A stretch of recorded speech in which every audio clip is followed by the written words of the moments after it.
Much for that live report. More than 3,000 Nevadans are dealing with furloughs or working without pay. And that's why Senator Cortez Masto held a roundtable discussion today to meet with more than 24 of them. Paul Nelson joins us now live in the newsroom with more on what they are dealing with. And Paul, what did she speak with them about today? Well, she listened to their different situations, Landon, but she also gave us her thoughts on the government shutdown.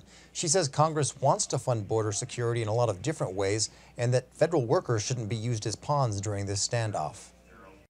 I think we're all to blame. I think we all need to figure this out and be really focused on what the true facts are and what we're trying to achieve here. Senator Cortez Masto sat down with more than 24 Northern Nevadans today, people who are either on furlough or working without pay. We are scared of evictions, of skipped mortgage payments, of utility shutoffs, of food scarcity, and losing reliable child care. And it is extra taxing to go to work when you don't know how to provide that for yourself and your family.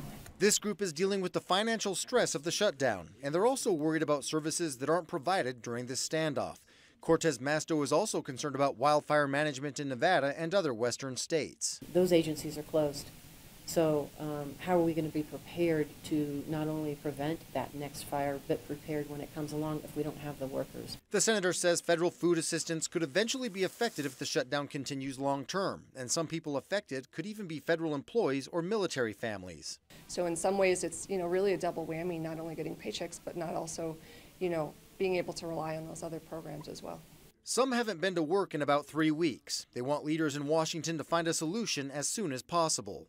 Congress should do its job, pass the budget bills, and if they are vetoed, Congress should keep doing its job and override those vetoes. Myself and other workers need to be taken into consideration, the impact this is having on our families.